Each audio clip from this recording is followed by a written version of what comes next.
nagsasabi, wala naman masyadong tanungan. Totoo naman. Pero kasi marami siyang gamit. Okay? So yung gagamitin mo para mas klaro ang workmate natural. Siya ang gagamitin mo para mas klaro ang natural. Pareho. Siya pa rin ang gagamitin mo para mas klaro ang pharmacology. So pag okay ka na sa tatlo, lalo na to, mas magiging okay na ang pharmacology. Okay? At sinabi natin yung day 1 ang pharmacology kalat sa 6 na module ng course. Okay? So yun yung mega connect na subject si Jorge. Siya yung foundation ng marami about pharmacology. So napag-decidean ko kunahin siya bago maging workmate kasi natin workmate, we have to deal with some structures. Kaya kakatawa. Kaya so ito nga yung bagong edit kong material sa review center. Nira-sequence ko siya. Okay, so yun. Inuna po ang basics. Sunod ang naming, magkakasama na sila. Sunod ang reactions. Okay? So yun, tingnan natin. Ano nga ulit pag organic? Alam na may carbon. Basta may carbon kasi ano ang kakaiba? May carbon. Kung bukunin mo nga, di ba period 1, dalawang element lang, hydrogen, helium. Yung period 2 yung marami kasi doon makikita si helium, tapos nandito yung D-block elements nga.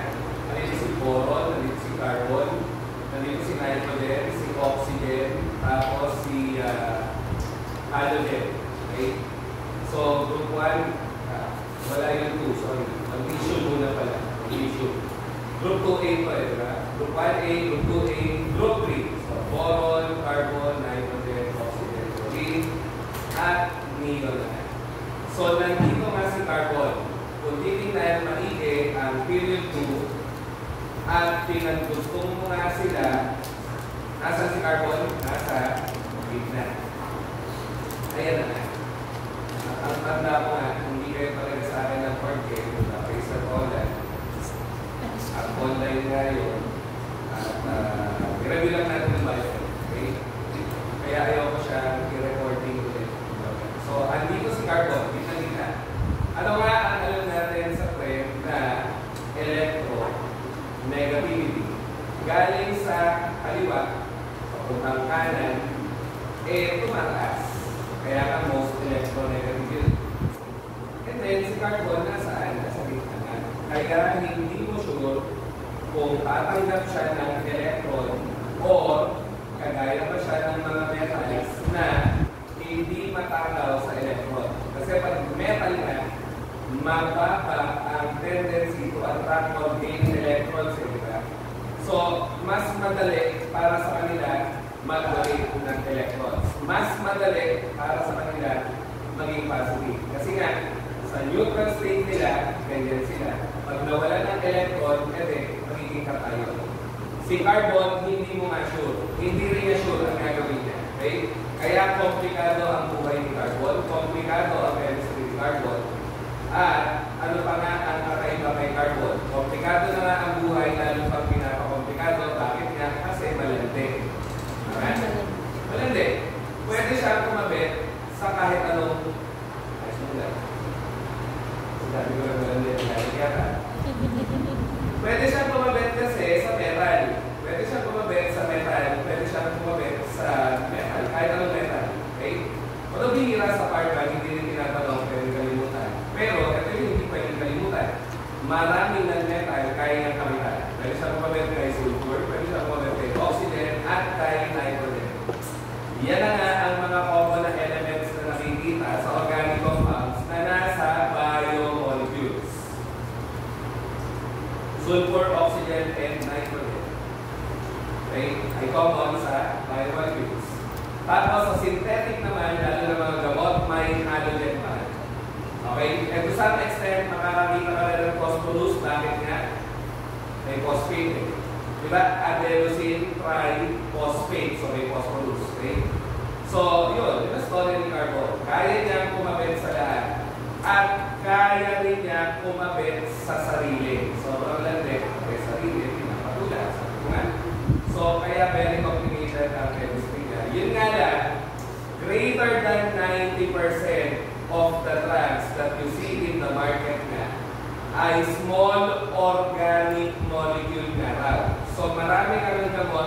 na may carbon. Marami kang gamot na organic.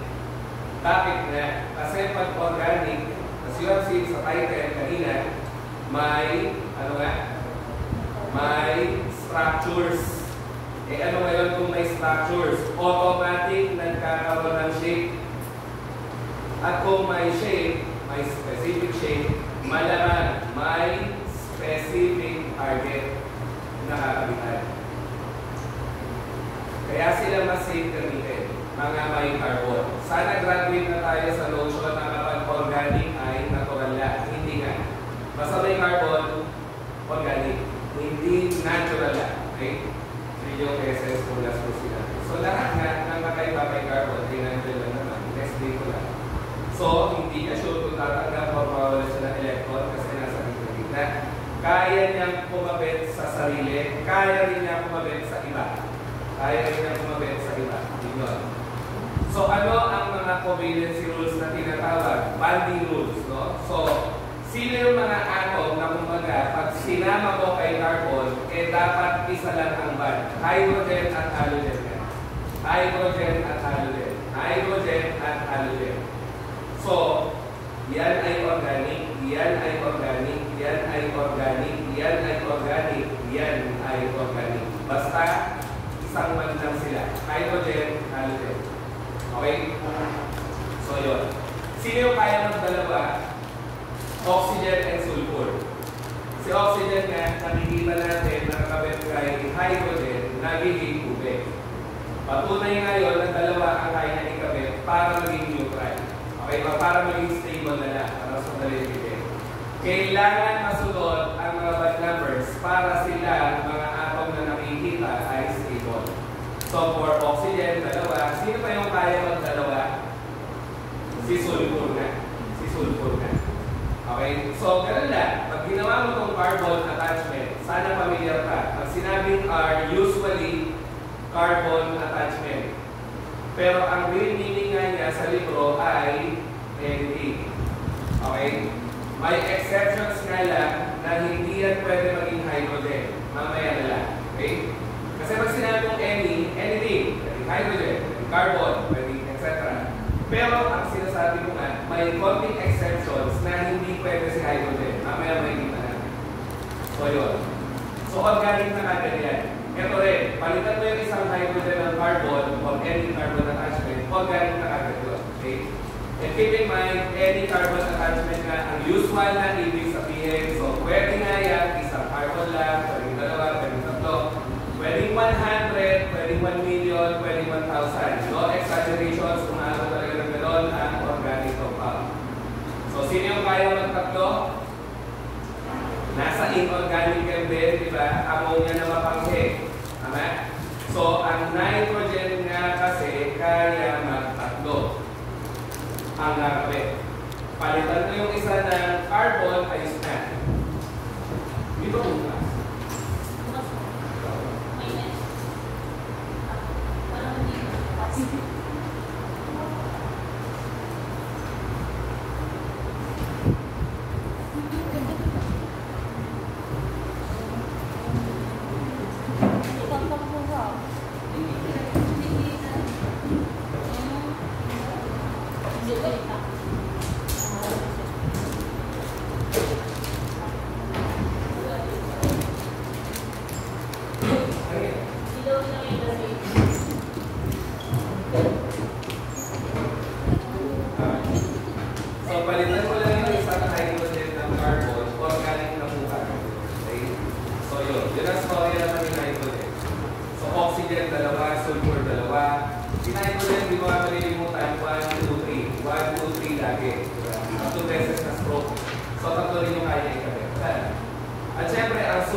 niya, 1s2, 2s2, 2p2. Kasi ang kailangan total 6. So, ibig sabihin, kung maabot siya ng shell 2, at ang valence electron nga niya, 2 plus 2, 4. Diba? So, yun. Ibig sabihin, si carbon, sa labas na shell, may S at saka may P. Kaya, babalikan natin ang mga properties niyan. So, ano naalala sa S? Spherical, ano pa nga? Sorry, ano pa emergency na? Ibang school.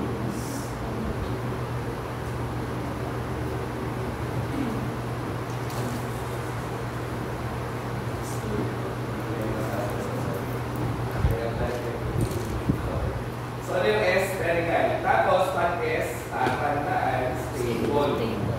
Kaya nasa quantum numbers, di ba? Ano ang bilang ng energy na? 0. Hindi siya reactive. Okay?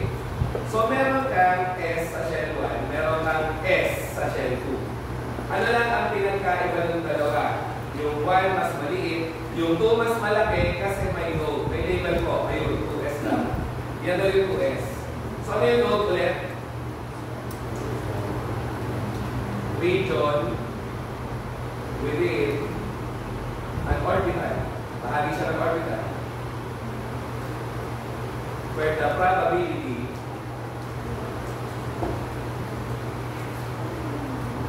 of finding an electron equals to 0.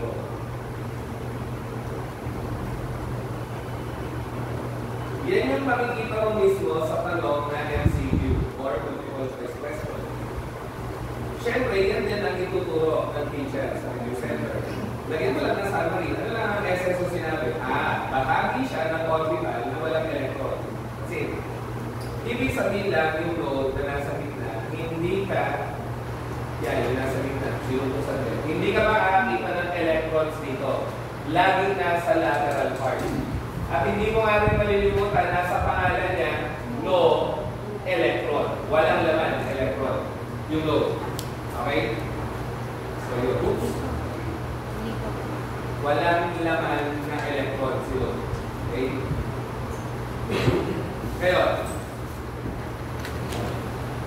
hindi lang kayo bigla. Limig lang kayo dyan. Okay. So, kahit huwag na copy yung exactong definition. Basta no electron. Ilan? Ang masanay tayo nag-mentally summarize na as early as now. O tapos, ano pa? Pag ginawa mo electronic configuration ni carbon, edi 1s2, 2s2, 2p2 nga. So 2p2, ganun nga ang filling up dahil sa Hans rule. So as you can see, yung dulong p orbital, walang laman. Ano nga ang tawag sa empty low-lying orbitals ng mga atom? Tinatanong din. Degenerate orbital. Degenerate orbital. Ibig sabihin, walay naman electrons. Wag na wag malilito sa node. Ano yung node? Bahagi ng orbital na hindi mo makikita ng electron. Yung degenerate orbital, isang buong orbital na walang laman na electron. So magkaiba sila. Okay? Yun lang. So, ano nga ulit yung mga P? May PX, may PY, may PZ. Sabi natin ng JK. So, i-connect na natin. Yun ang maganda sa review. Madaling i-connect kasi kakatapos lang. Kasi pag undergrad, first sem mo yung inorganic. Pagdating mo second sem organic, wala na. Limot mo na yung mga P orbitals na yan. Malaman. So, sinong ko ulit? Ayan. PY. Diba? PY. Nasa gitna. Yung nasa kaliwa-kaliwa, PX kasi along x-axis. Si PZ again, nasa likod yun, hindi mo yung kita. Ito, protruding out of the paper. Nakaturo towards the reader. Okay? So, pinakita na yung orientation ulit. Ayun. Oops. So, pabalik. Yan. So, ano tawag ulit sa mga yan? Atomic orbitals. Diba? Atomic orbitals. So, they belong to the atom, obviously. Ngayon, meron din nga molecular orbitals. So, paano kaya nabubuo ang molecular orbitals? Eh, di nagsasama na ang mga yan, mga atomic orbitals. Okay? So, let's have one simple example. Si hydrogen, isa electron. Si hydrogen, isa electron. So, nasa shell 1, S. 1s1 nga. 1s1 nga ang electronic configuration. So yun, atomic orbital. Yun lang, paano nabubuo ang molecular orbital? Parehas na paraan lang sa atoms and molecules, di ba? Pag meron kang atom, nagsama together, molecule. So kung may atomic orbital ka, nagsama together, molecular orbital. Ano lang? Kailangan mag-overlap ng mga orbitals. Literal, kailangan magpato. At kapag s orbital ang ginagamit sa overlap nga, ano ang tawag sa band? Sigma. Madali yan. Basta s orbital ang nagpatong, nag-head-on overlap, head-on, dulo-dulo. Okay? Automatic sigma. Ano ba ang pwedeng mag-sigma band? Kahit anong hawig ni S. So, basta S, may hawig ni S, sigma. Ano yung may hawig ni S? Mamaya na lang. Kalagyan sa organic compounds. Okay? So, yun. Head-on overlap. Parang yun nangyari nga kay hydrogen atoms. Pag nagsama together, nagiging, ano nga? Diba? Hydrogen atom. Pag nagsama yan together, nagiging hydrogen gas. At yan nga ay molecule. Kasi dalawang atom na eh. So, paano nabubuo ang hydrogen gas na pinakita lang? Yung dalawang s orbital nagpapatong para maging isang piraso ng alat na molecular orbital. So again, head-on overlap, sigma. At sa S mo lang yan makikita. Ano ngayon yung band strength or band dissociation energy? Simple lang. Energy required to break a band down. Kalagay. So siya yung energy na kailangan mo para mabiyak yung band. At siya rin daw yung energy na nawawala kapag atoms ay bumuo ng band. So dapat pantay no? Kung mataas yung energy. Remember, atoms unstable eh. Mataas energy. So, pag nagsama sila together, may nawawalang energy. Kung mataas yung energy na nawala, di ba? Para mabuo yung band, natural lang. Mataas din yung energy na kailangan to break the band. Dapat pantay. Okay? Mas madali unawain yung band length. Distance between the nucleus daw ng covalently bonded atom. So, distansya. So, pag band length naman, ano lang? Pag maikse, strong. Siyempre, rigid eh. Pag mahaba yung band, wala. Malatayan. Flimsy. Kumbaga. Okay? So, yun lang. Ngayon, yan yung S. Ito tayo sa P. Kapag P orbital kaya, na dumbbell shape, ano ang mas okay? Mag-head-on overlap ba? O parang ang drawing ko. Sideways overlap. Ulit, ano yung tinanong ni Sir? Dalawang P orbital. Kasi kanina dalawang S. Ngayon, dalawang P.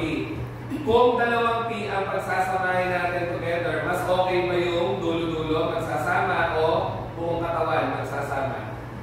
Yung buong katawan, mas stable nga to.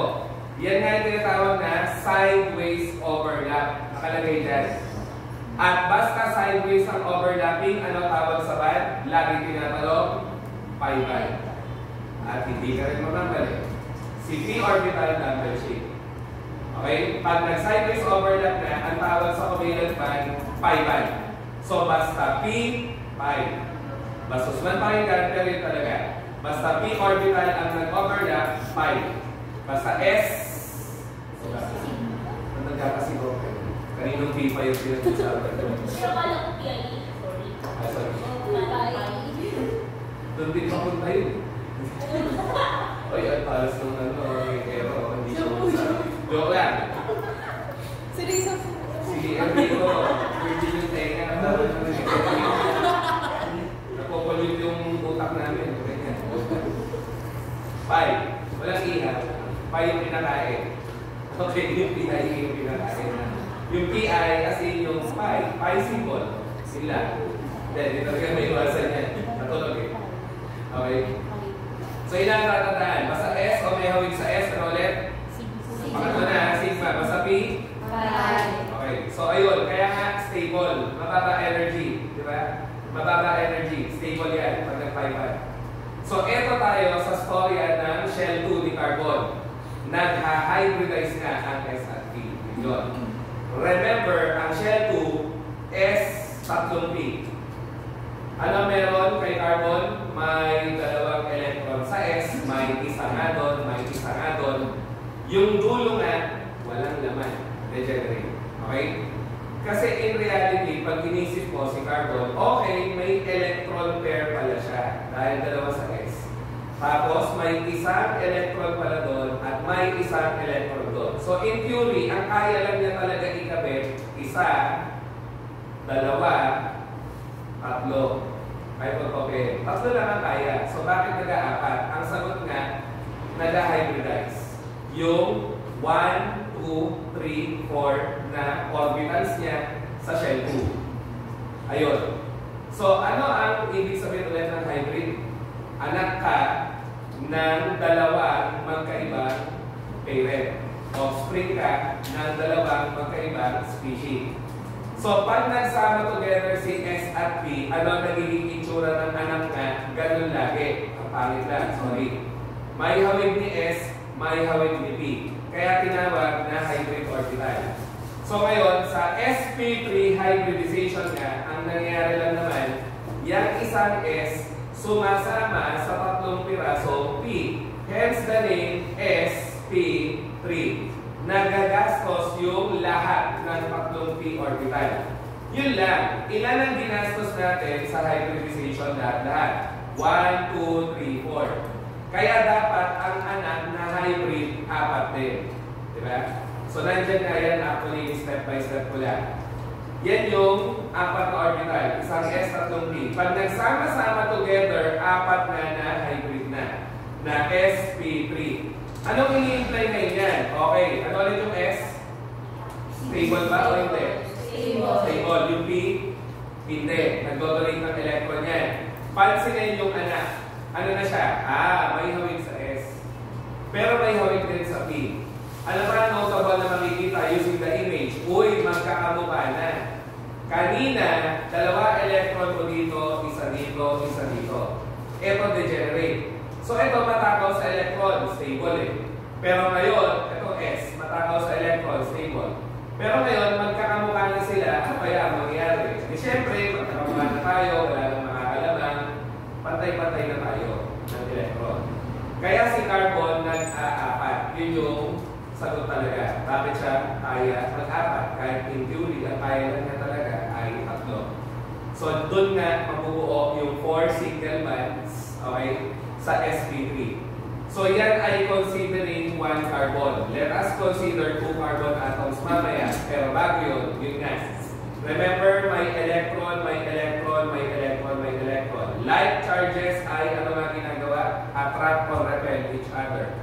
Repel. Siyempre, pag dalawang negative, mag-iiwala yan. Kaya, ang nagiging orientation ng 4 na hybrid nga, paganon, paganon, paganon, paganon. Hiwa-hiwalay sila.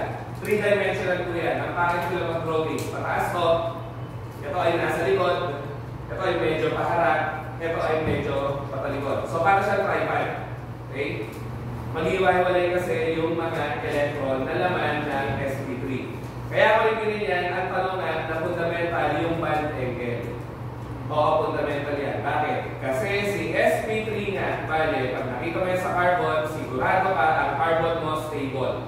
Sinabi ko na, kapag kako ang carbon atom mo ay sp3 hybrid, automatic stable yung compound. At ano nga ang bond angle yan? 109.5 degrees. Sorry, masyado ko na-carry-away nandiyan lang kasi sinasabi ko. 109.5 degrees. Pero sige, i-compare natin para lang may context tayo. 109.5 ay anong klaseng angle? Versus 90 degrees versus 45 degrees. Kasi gagamitin natin yan sa cycloalkanes. So, ito yung 109.5.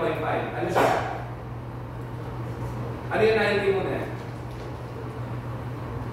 Ano tawag sa angle? Right. Siya yung tamang-tama. Pag less than 90, acute. Diba? Pag more than 90, mataba. Wala na. Parang obese. Obtuse. Okay? So, yung angle ha. So, yun. Acute. Less, maliit eh. Diba? Malaki, Yun, para kubis yung dating. So, ano yung stable ulit na band angle? Yung na kay sp3 na 109.5. So, any compound na magna-90, magpo-45, hindi stable band angle. Gagamitin natin sa cycle case. So, anong shape ang nabubuo? Kasi yung mga tanong may band angle ng sp3, 109.5 degrees. Ano yung shape? Tetrahedron or tetrahedral na nakalagay naman dyan. So, tetrahedron, pwede rin.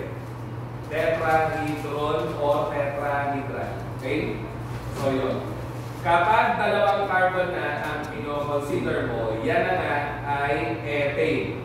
Kasi dalawang carbon na single-bonded na ay tinatawag na ethane. So, CH3 sa kabila, CH3. Ginanya ko lang muna. Okay? And in reality, yung bond between your carbon atoms ay sobrang ikse. Kaya may tendency, ang mga hydrogens na nakakabit sa kanila, kaya tinisiyan ko, may tendency ang mga hydrogens na nakakabit sa kanila ay magbunggukan. Anong implication? Remember, may orbital yan. Molecular orbital yan. Ito may orbital din. Molecular orbital. Kasi dalawang atom eh. So may electron, like charges na naman, may tendency mag-repel. Okay? So yun. Ano nga ang klaseng compound ng ethane? So organic compounds. Basta nagtatapos sa alkane. Ayun, kaya si methane, ganun din, alkane din. Yun nga lang, isang carbon lang si methane. So tatandaan mo lang dyan, basta alkane, ano ang hybridization ng carbon atoms? Laging sp3. And this is now 2 carbon atoms, kahit magsundan yung step by step. Ayun yung mga hybrid. sp3, sp3, sp3, sp3, sp3, sp3, sp3, sp3. Di ba ka? Apat lagi na sp3. So may hydrogen na mga nakapalibot na. Ano ang orbital ulit ng hydrogen? S. Kasi isa lang electron. Kaya ayun, bilog. So pag nag-head-on overlap lahat. Ano ang tawag sa band nga ng CH? Umikot ko lang ha. Head-on overlap between orbital ni carbon, orbital ni H. Ano tawag sa band?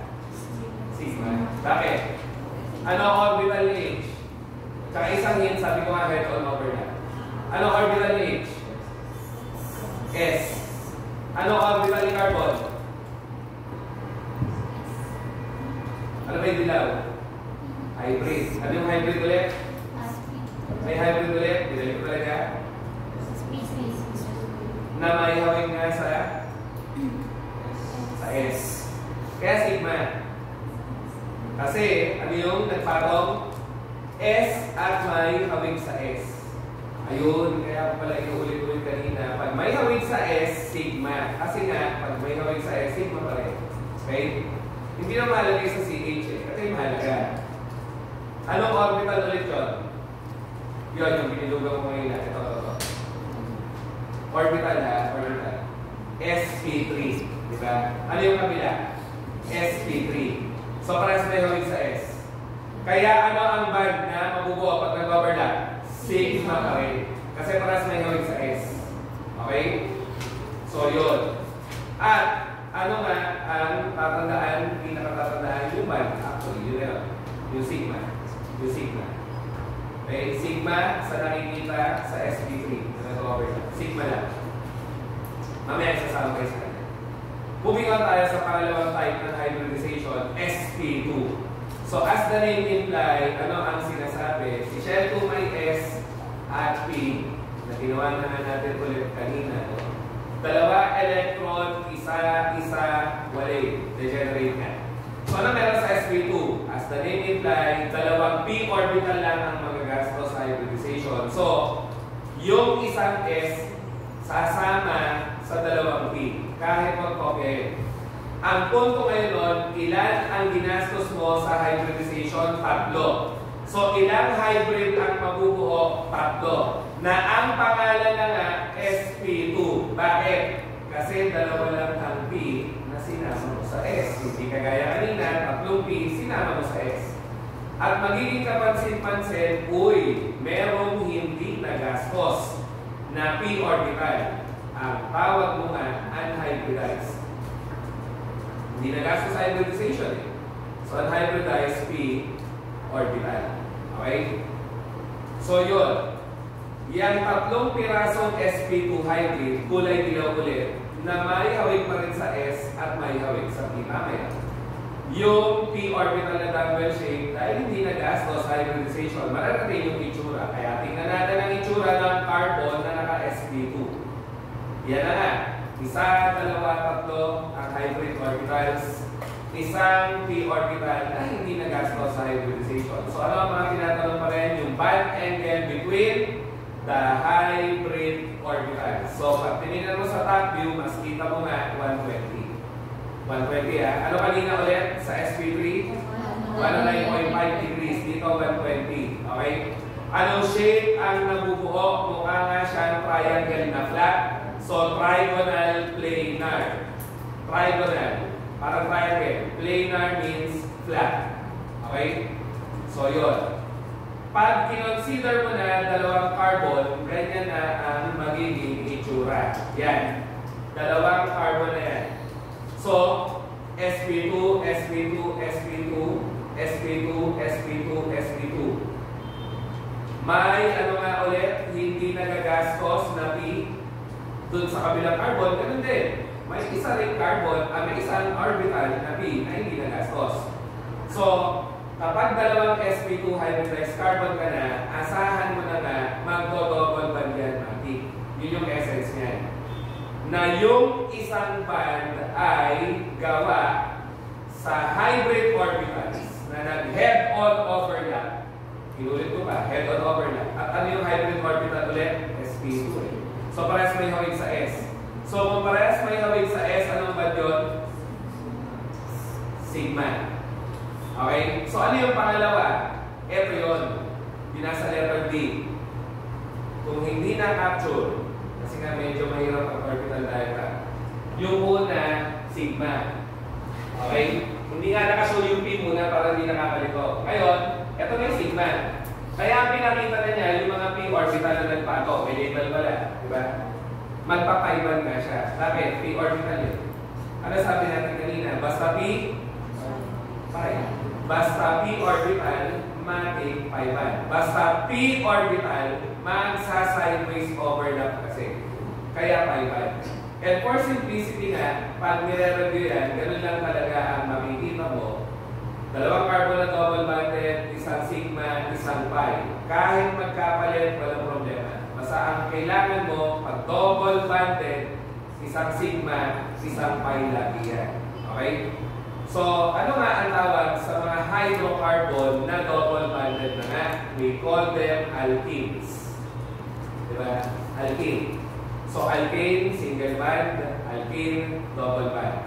Yun lang. Sana nasanay na tayo sa mga prefixes.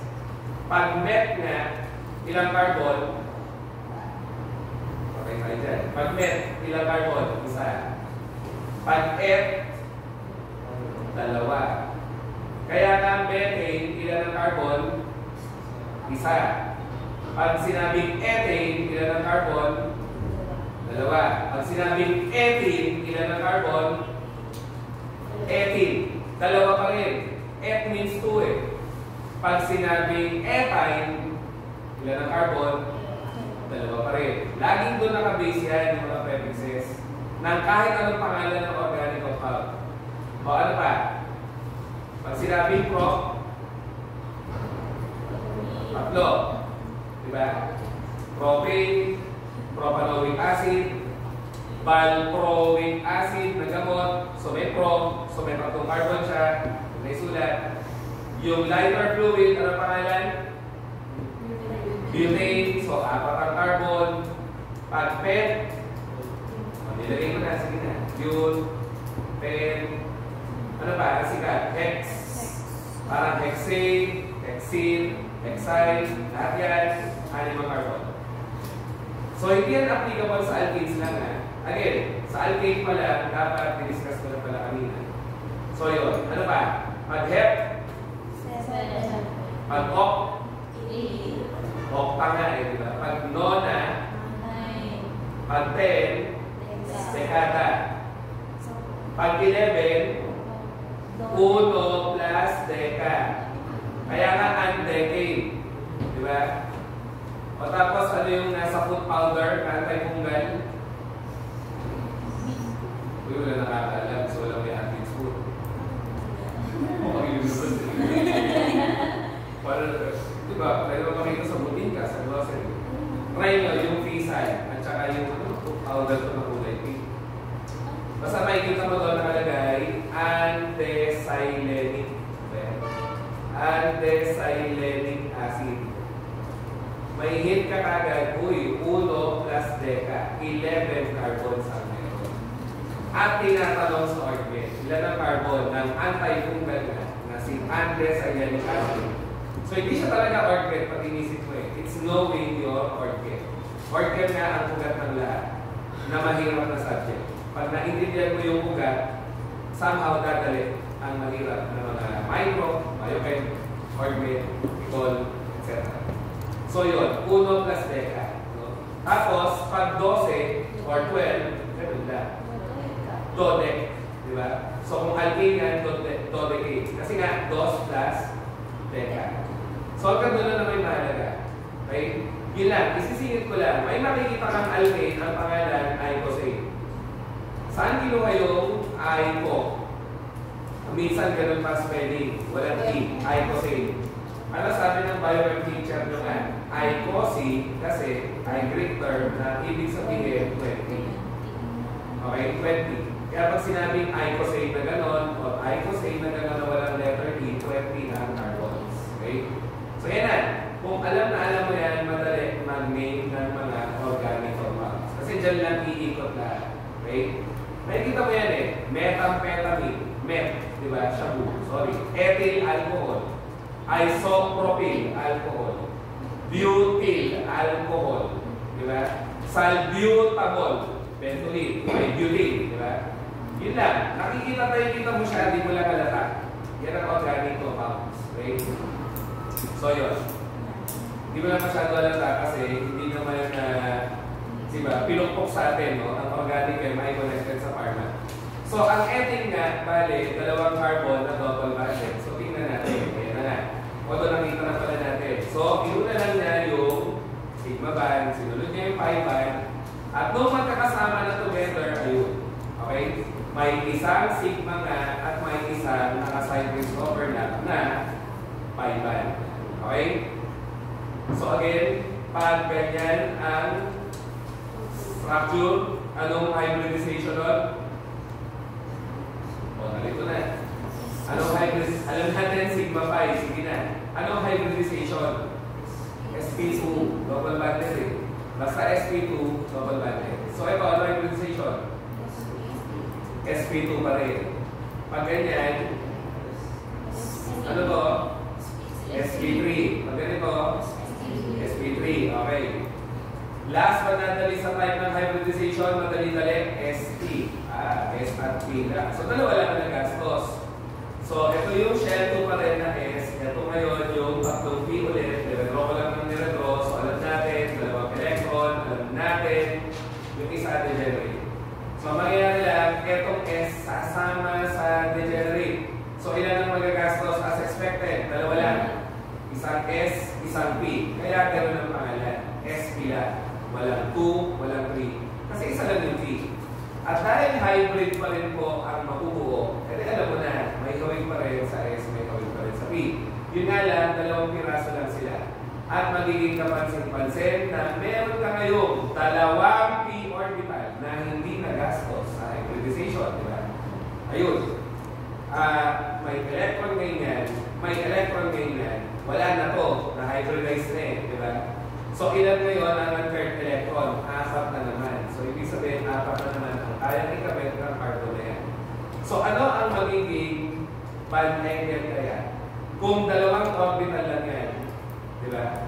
Na tag-isang electron. Knowing na ang electrons will repel each other and I'm doing this gesture, kasi ganun talaga ang mangyayari, guys. Mag-iwalay totally. So, ano ang band angle? 180, linear eh, di ba? At yun nga yung shape, linear. Okay? So, tapos na. Pag sp3, shape, Yun na may shape pa. Tetrahedral. Okay? Bond angle, 109.5. Pag sp2, shape, Trigonal. trigonal planar, bond angle, 120. Pag sp, shape, linear, bond angle, 180. Ayun na nga.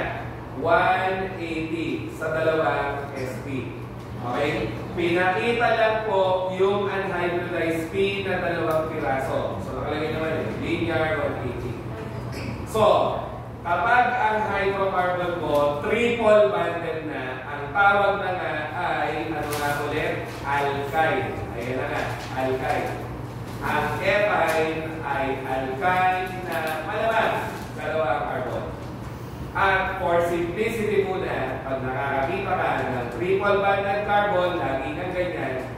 At yung gitna lagi ang sigma. Sinuna ko na yun.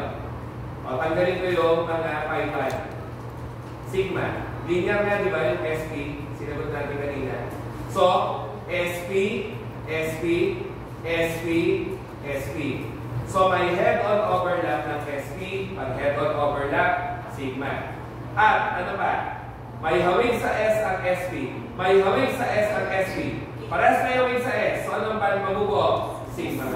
Okay? Kaya ayun muna. Ayun muna. Ito naman. Sigma band dahil nagpatong daw SP at SP. So sa letter B, pinakita lang yung p orbital ng carbon na yun at yung p orbital ng carbon na yun nag-sideways overlap. At may pangalawa ang p orbital, yung carbon na yun, pati yung carbon na yun sa likod, may p orbital. So, nag-sideways overlap. Alam na eh, pag sideways overlap, pi band nga. At anong orbital kasi yun? P orbital eh. So, basta p, pi. Diba? Kaya nga ganun, lagi. Isang sigma, dalawang pi. Okay? Kailan lang yan? Pag alkyne. Or kapag, ano ulit? SP hybridized ang carbon mo. So, yun yun. Pag SP3 sa nakikita, alkane. Pag SP2 sa nakikita, alkane. Pag SP sa nakikita, alkyne. Ganun lang yan eh. Alkane, alkane, alkyne. At yun lang ang alam namin nung gumraduate kami actually. Kaya hirap kami sa boards o sa review. Kasi hindi lang yung orchid natin eh, kung paano i-connect sa mga bagay-bagay. Kasi hindi naman pharmacist ang nag-aaral dati na orchid at saka orchid. So yun, isang sigma, dalawang pi. Isang sigma, dalawang pi. So practice tayo saglit. Kung ikaw ay may kaharap na closed chain structure, closed chain. Pag sinabing closed chain, ano ang tawag? Ring. Make sense? May kote. Hindi kagaya ng typical na nakikita natin kanina, although maliliit yun, ito dalawang carbon, may open chain na.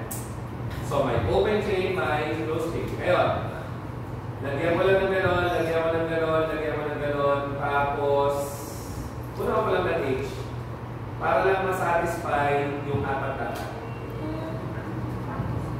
Okay? Apat-dapat. Matapos yung baba, lagyan ko ng gano'n, try lang natin kung kaya na natin talagang talasan ng ating mata.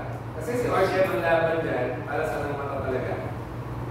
At tayo kasi, since kinder hanggang nag-college, we are trained to read things manual, laging left to right, at saka top to bottom. Kaya ang subconscious mo, nakaprogram na gano'n lang magbasa. Pero pag chemistry na ng pharma, chemistry na ng organic, dapat all directions ka. Right to left, bottom to top, even pa diagonal. Kailangan matuto ka magbasa sa ganung direction. Try ha, try. Ano hybridization nun? Hybridization. Yes, lahat naman sila may SP. So ano muna? SP3, SP2, SP. SP3. Kasi single banded. Di ba pag single banded SP3? Okay. Ano ang hybridization nun? Ito na yung point ko kanina. Paano kayo magbasa? Left to right kasi. Kaya maraming sasagot SP3. Pero SP2 siya. Malas matalikay double bonded sa kabila eh. sp2. Tendency kasi natin doon lang tayo titingin. Kasi left to right. Kaya nga sabi ko practice. Okay? Okay, alam mo na. Dito lang pa sp3 kami yun. sp2. Ito, sp2. Eh, yung dulo. Dito, sa okay chain. SP. sp. Double bonded lang eh.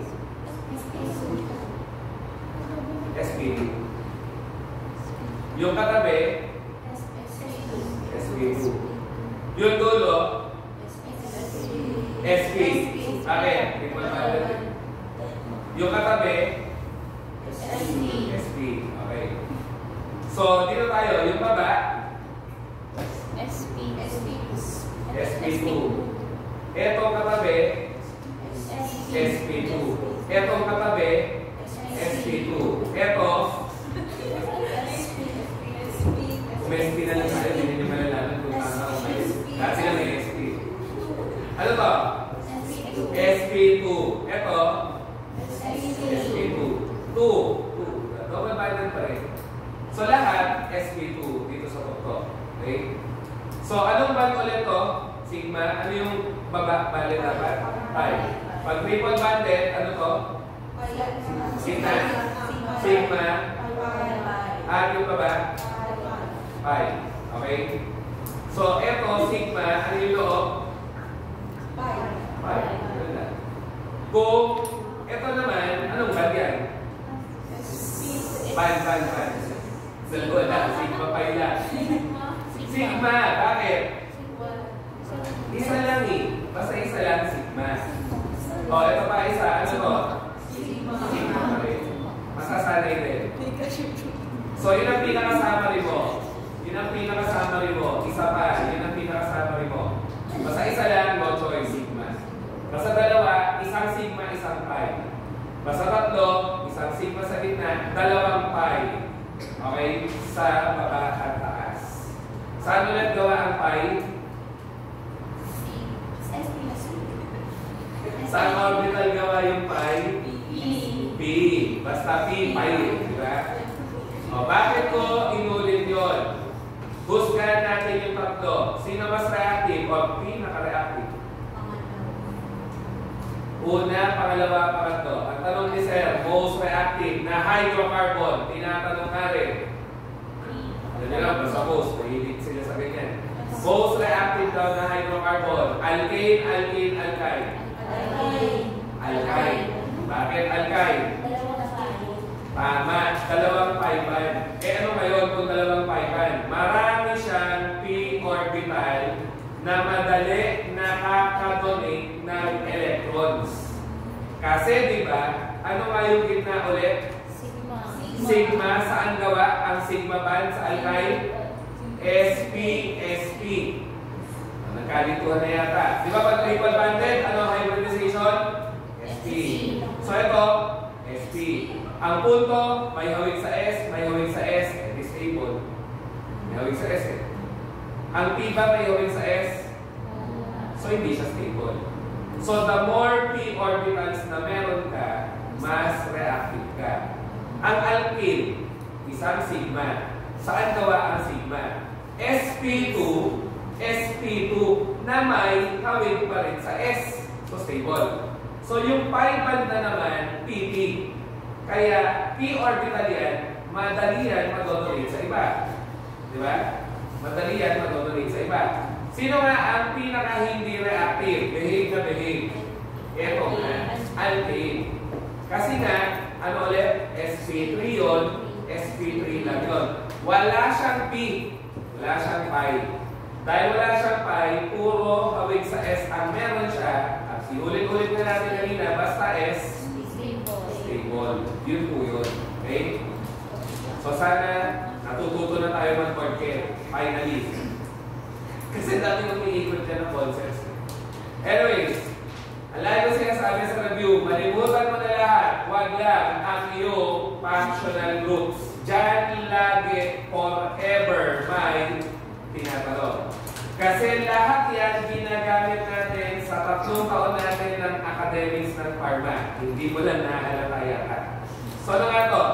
Structural features na, structural features tuloy. Mga groups of atoms nga sila, bali, na nagsama together na magbibigta ng chemical reactivity ng organic compound mo. At yung una ko nasabi, ito nga, center of reactivity yan. Ang sabi nga ng mga libro, kaya malaki, kaya maliit, wala tayong pakialam sa laki at liit, basta nakasalalay sa functional group ang magiging reactions nga niyan. Kaya maliit, kaya malaki, regardless of size, okay, and complexity.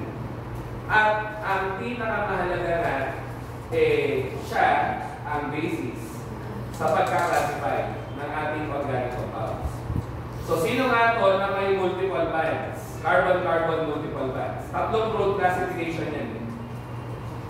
So, alam na natin ito. Yun nga. Sino yung mga may multiple bonds kanina?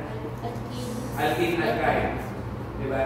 So, ang dapat alam yung kanilang general structural formulas. Kailangan yun. Okay? General structural formula. So, ano nga pag alkene, carbon, double bond carbon, tapos meron kang makikita R.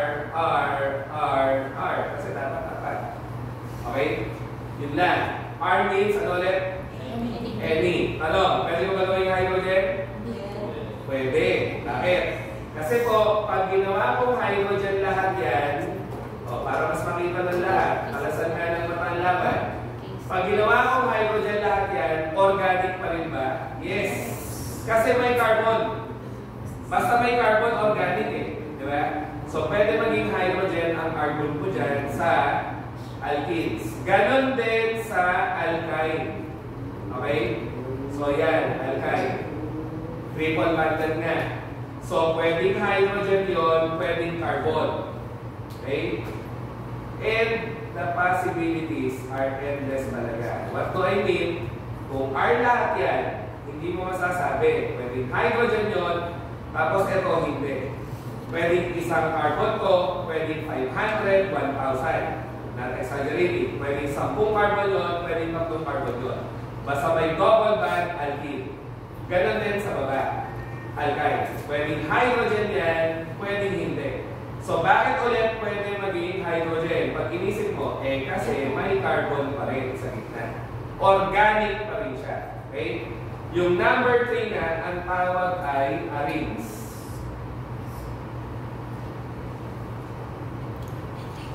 Arenes.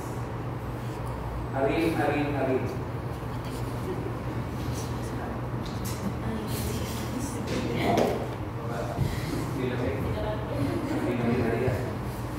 So ano nga ang arene kasi? Ang definition ng libro na isulat, meron, di ba yung kanina na pala?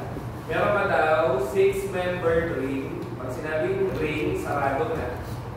Sarado. 6-membered ring na may alternating na double bond, single bond. So double, sige, may yata. Ang galing ko muna to para step by step. Meron daw double, single, double, single, double, single. Yun talaga definition eh. Tapos, pupulaan mo lang ng hydrogens kasi rule of 4 ka na. Dapat-apat. Ayan na. Yan nga ay mas kilala natin sa tawag na at ang daming gamot meron yan sa structure nila.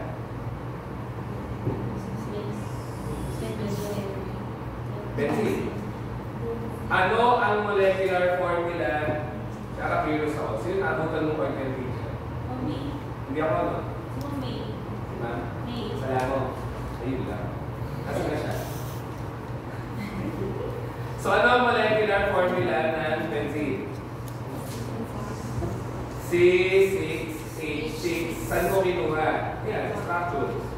1, 2, 3, 4, 5, 6. At kada isang carbon, may hydrogen eh. Kasi anim din. Diba? So, pag nakita mo yan, ang expectation, alam mo agad benzene ko. Benzene. Okay? So, yun.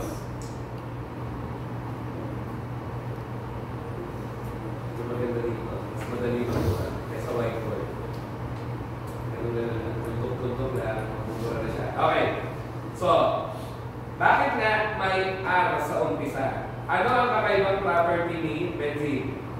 Siya nga raw ay aromatic kasi.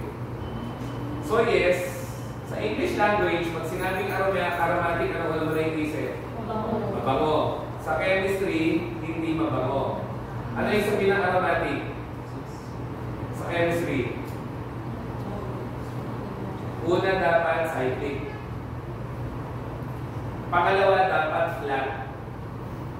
Planar. Kasi ang benzene, di ba nakatayo yan ngayon? Pag hiniga mo yan, flat na flat. Pag hiniga mo si benzene, flat na flat. So planar.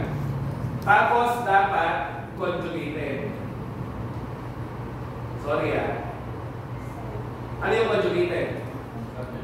Yun. Alternating ang double, single, double, single, double, single bonds. Conjugated yun. Okay? At, higit sa lahat, dapat may uninterrupted pipe down. Konting sorry, medyo irarattle ko yung natutunan nyo kanina. Ano kaya yung pipe down?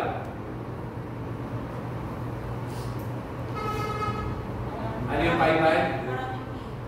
Maraming P, good, ano pa? Ano yung pipe down muna? P, ano yung spato? Sideways. Oo, sideways overlap. Paano pag sinabing cloud? Tuloy-tuloy. Tingnan. Kaya ako tinanong kanina, ano hybridization doon? sp2. Double bonded eh. So ano ibig sabihin pag sp2 ulit? May P ba o wala? Meron. Ilan? Tama. So na-pick up nyo. Good. May P orbital din kasi sp2. May P orbital din kasi sp2. May P orbital din kasi sp2. May P orbital din kasi sp2. May P orbital pa rin kasi sp2. So, hindi na-interrupt yung P orbitals na niya. Kaya, umiikot lang talaga ang electrons. Kasi ang P orbital, pwede mag-donate ng electron, pwedeng tumanggap. Si S, hindi. Malabot, stable eh. Okay? Kaya po, ang electrons na yan, hindi talaga nagtatagal dyan. Huwag nang kopyahin, pwedeng tumalon papunta doon. Ito, pwedeng tumalon papunta doon. Ito, pwedeng tumalon papunta doon. At sana nakakaunawa tayo ng skeletal structures. Ano pag skeletal? Kada dulo ay carbon. Tapos yung mga hydrogen, hindi na pinapakita. Pag nagbabasa kayo ng Zoom, nakakakita kayo yan sa gamot. Hindi nyo lang talaga pinapansin kasi hindi nyo nauunawaan nga. I get it. Ako rin gusto dyan na gano'n eh. So, etong electron na to, andito na. Carbon pa rin yun, carbon pa rin yun, carbon, carbon, carbon, carbon. Etong electron na to, dahil tumalon pa baba, ay andito na. Etong electron naman na to, andito na. At, sorry na kagad, hindi magtatagal, tatalon ulit, mapupunta ulit dito. Ito, tatalon ulit pababa, mapupunta dito, so babalik sa dati, kumbaga. Ito, tatalon, mapupunta kaliwa, so babalik na sa dati. Yon ang pagiging aromatic. Walang totoong location ng double bond. Hindi yan totoo na nag-i-stay kasi doon. Ginagamit lang natin yan para mapakita sa reader, uy, may double bond ako, baka hindi mo mahalata. Kasi nga, pag aromatic ang substance, ano ang nakikita sa gitna? Ganon. Umiikot kasi yung electron. Yan nga bale ang totoong itsura ni benzene. Okay? So, nilinis ko lang saglit ito. Ay, kung nga i-drawing, actually, just explain yung concept ng pagiging aromatic.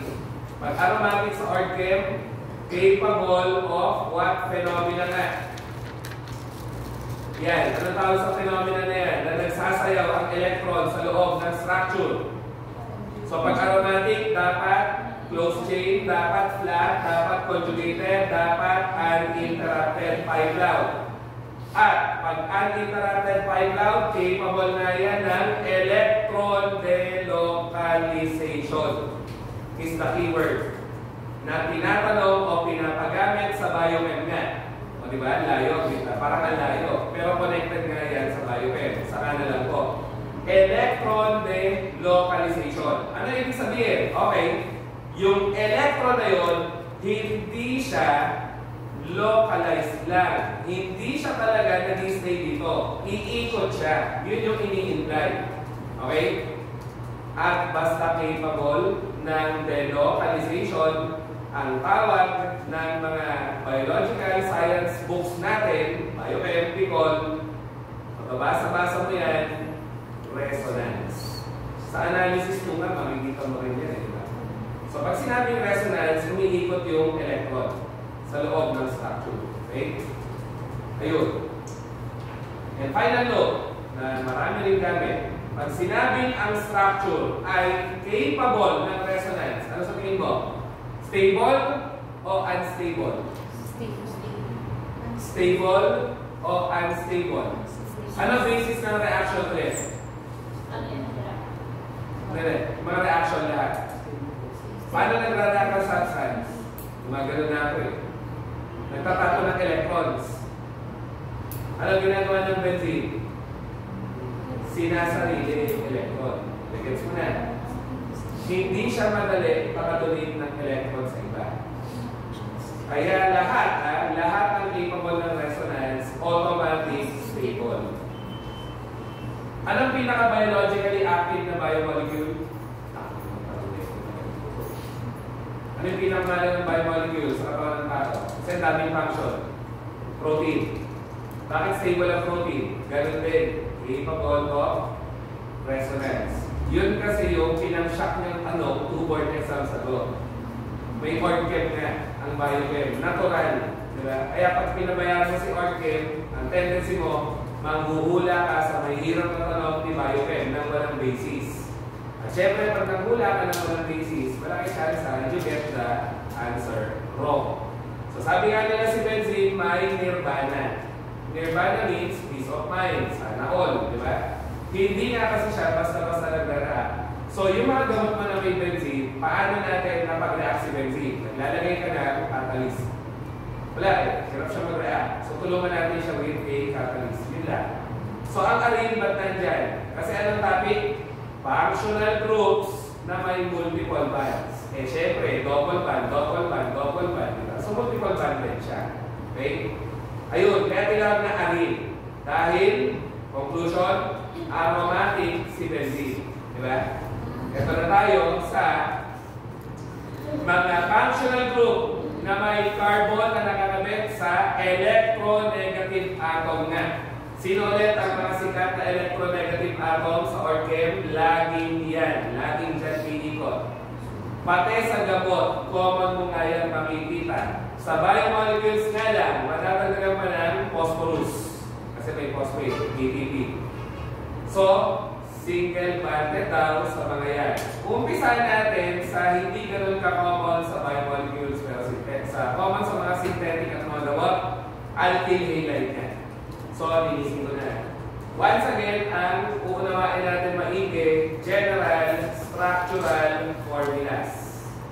So, pag sinabing alkyl, automatic, any. Pag sinabing halide, any, halogen. Diba sa GenChem, sanay tayo halogen IX. So, yan na ang general structural formula ng alkyl halides. It has to be clear nga lang na this time yung R mo cannot be hydrogen. Tama ba?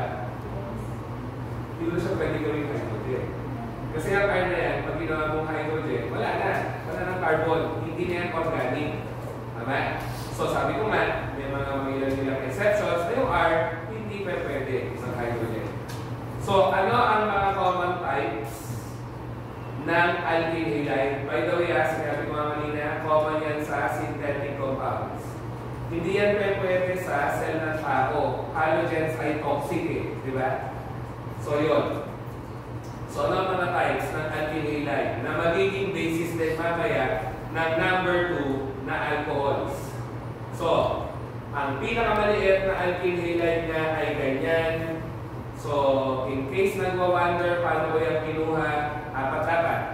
4 dapat. Ilan dapat kay hydrogen? 1. Ilan dapat kay halogen? 1. So, pag pinag-condense ko yan, CH3, at ayun na, ang halogen. O, tingnan.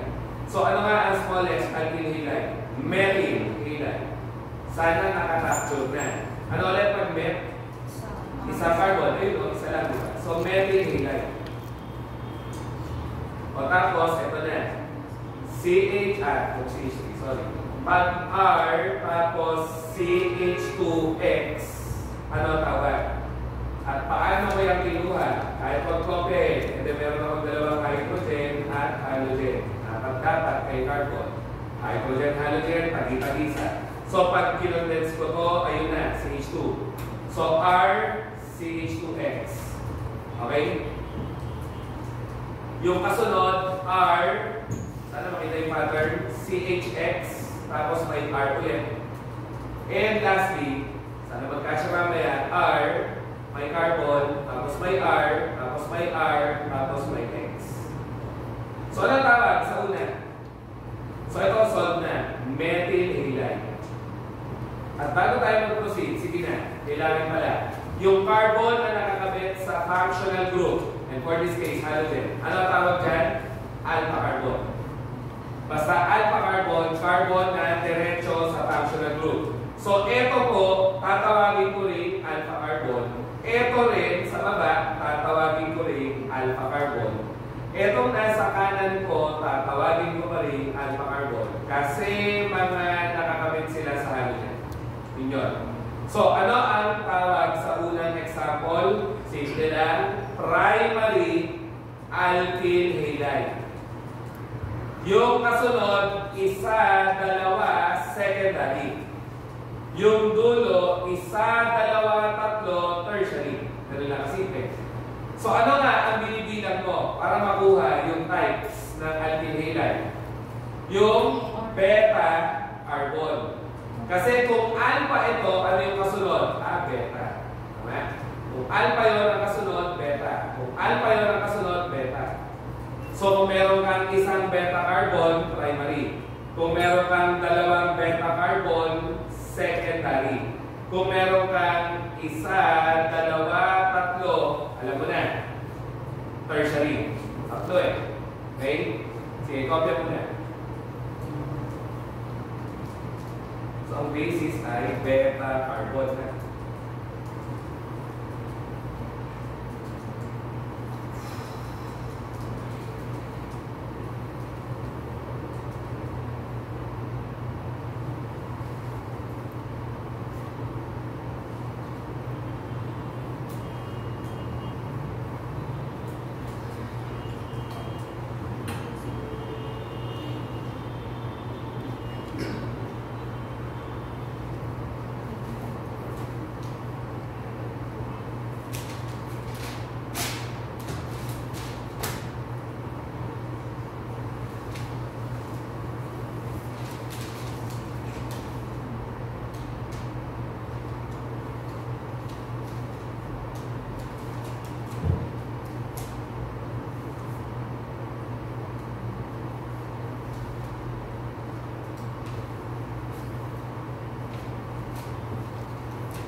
Na?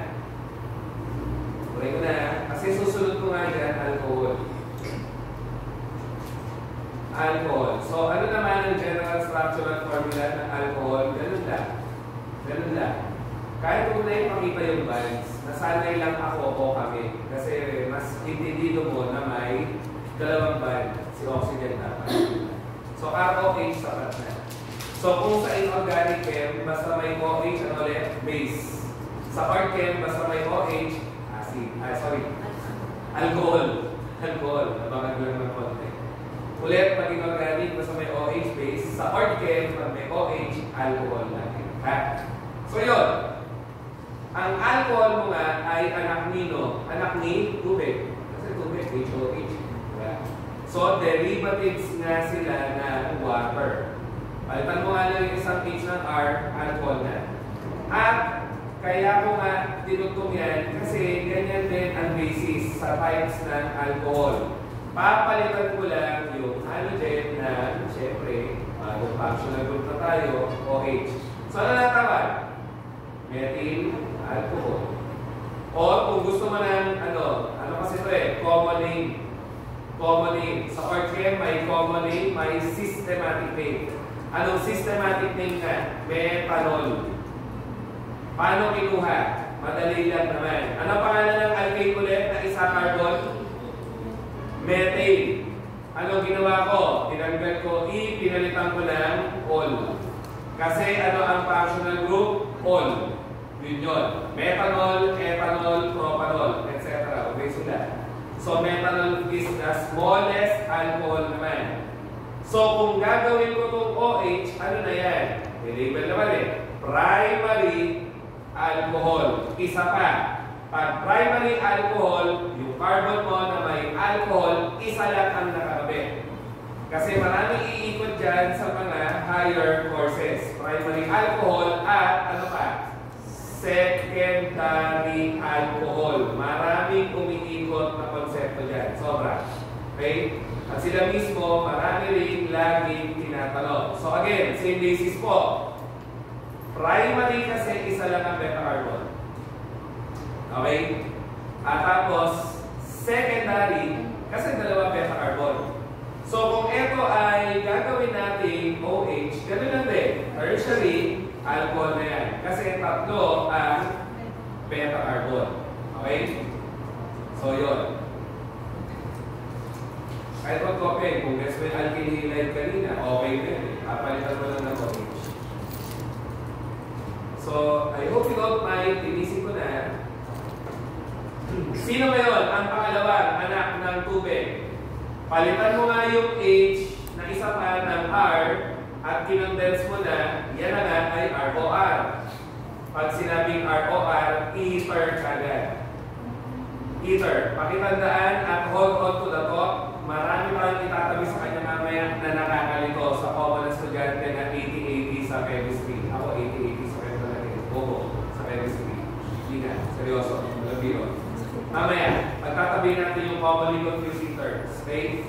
So yun ang ether. Moving on tayo sa amine. Ano kaya amine? Anak ni ammonia. Anak ni ammonia.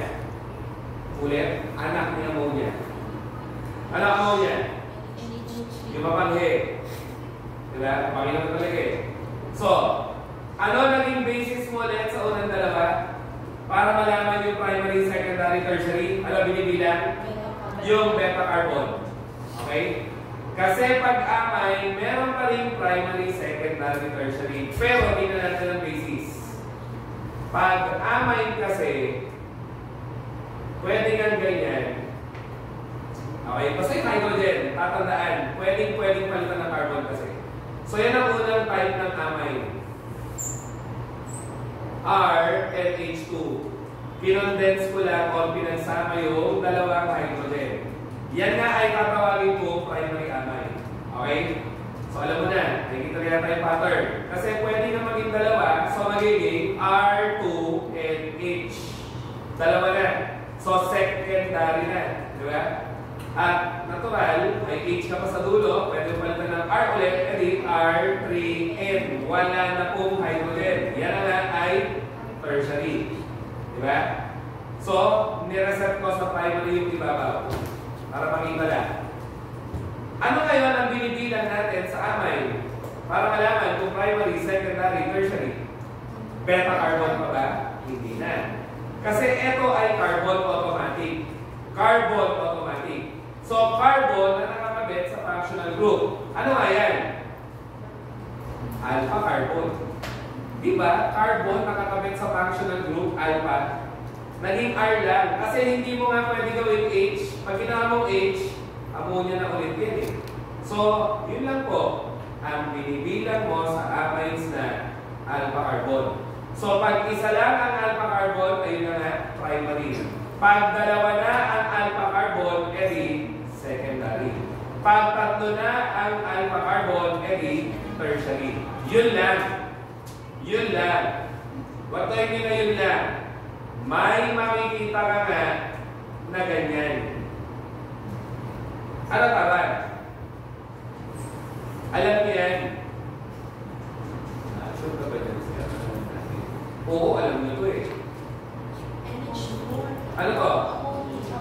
Isa pa, ano ulit? Ammonium. Hint mo yun. Basta may ammonium sa dulo, cationic. Positive. So, ano to? Masabi mo na, may ammonium din. Kumbaga, hindi mo siya tatawagin amay. Hindi pwede. Pag amay, neutral. Yung nasa baba. Ngayon, eto, hindi na neutral, positive na. Bakit naman nag-positive? Well, neutral siya eh. Sa tatlong nakabit. Ngayon, pag may ka-share siya ng electron niya, okay, nawawalan siya ng electron. Ano ba charge sa electron? Negative. So, magpa-positive ngayon. Kahit pumunta tayo, basta apat na nakabit may nitrogen, positive. So, ano tawag? Pag apat na, quaternary. Quaternary ammonium. Bubuhin mo na. Okay, quaternary ammonium. Tapos sa dosage forms sa module 5 at Manu, na laging iniiyak ng mga estudyante, lagi nga mahirap ang module 2 and 5, sabi ko nga, tinatanong forever sino nga ang cationic surfactants na common. Ang sabi ko nga, huwag kang magpapalito kasi alam mo naman na pagkat-ion nagtatapos sa unyo. Marami kasi dyan may nitrogen na nag-positive.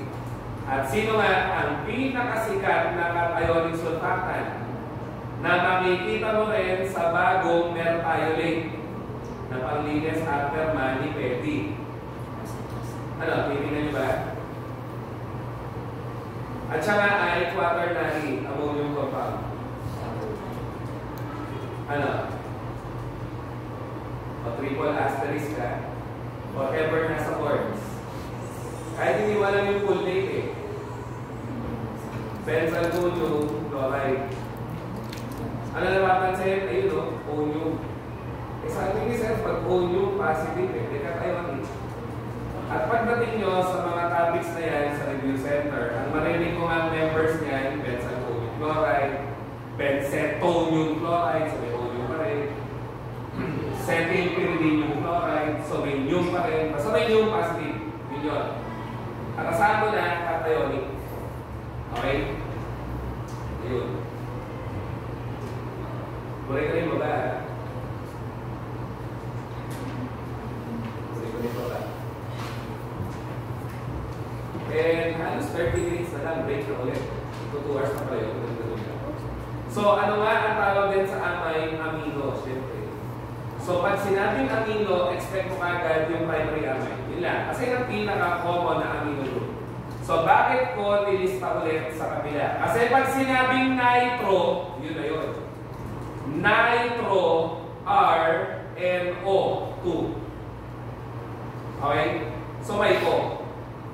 Yung amay, may H. Yung nitro, may O. At, tinatanong na nga rin, nowadays, paano may convert ang amino to nitro? Anong reaction ulit yan? Sana naalala? Sa Orchem Biochem na mas madali ang redox. Kasi pag sinabing oxidation, mag-a-add ka lang oxygen. Pag sinabing reduction, mag-a-add ka lang hydrogen.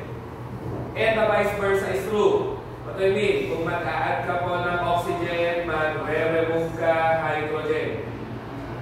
Kung mag-a-add ka hydrogen, magre-remove ka oxygen. Balik-taran. Ang akin, kung alam mo yung una, okay na yan. Hindi mo malilimutan yung una kasi ang symbol ng oxidation ay O, okay, add O. Symbol ng reduction ay H, so add H. Kung alam mo yun, madali balik na rin. Nag-add ka ng O, tanggal ka H. Nag-add ka H, tanggal ka naman ng O. So, ano reaction to? Oxidation. Nagre-remove ka H, nagkaka-O. At, ano naman yung pabalik na rin? Reduction. Sino daw yung magaling na anti-protozoal? Anti-protozoal. Na ang mechanism of activation sa loob ng parasites ay reduction. So, anong trigger mo doon? Kailangan ko ng nitro. At ang gamot mo nga ay halata sa pangalan may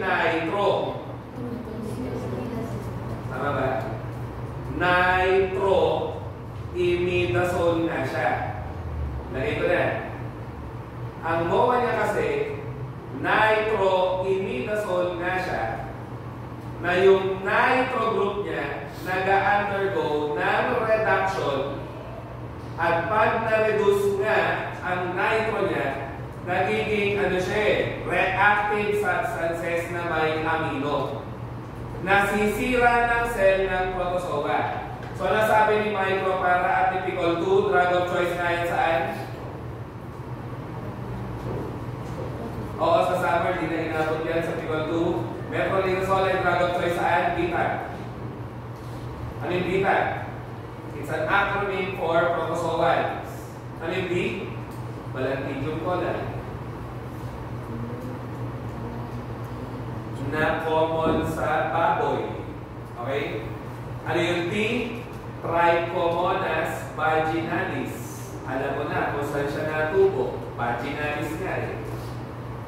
At yan ang dahilan sa mabahong sexually active ang babae, di masyado nagpe-pay attention sa hygiene, pwedeng tubuan ng fungi, pwedeng tubuan ng protozoa, kadiri lang.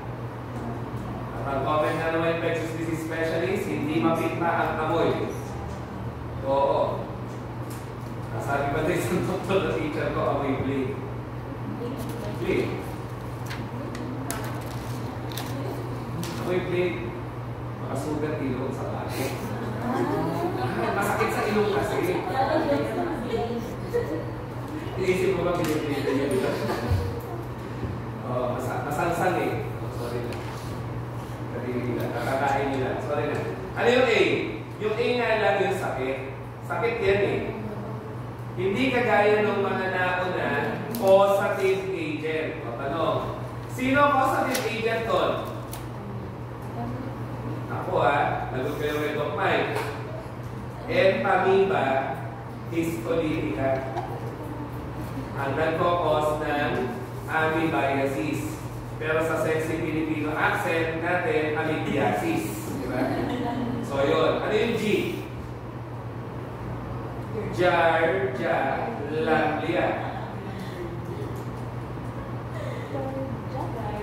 Giardia. Ano gusto yun? Giardia. Tigas, diba? Giardia na. Ano kayo na? Tapos ka na? Orientation. Sagot ka, di ka nakikinig. Pag namali ka sa internship site, di kayo sagot baka ituro mo ako bigla. Ay, matag po ako ng klase doon eh. Mayla. Sa kaya, syempre, di pa kailangan alam.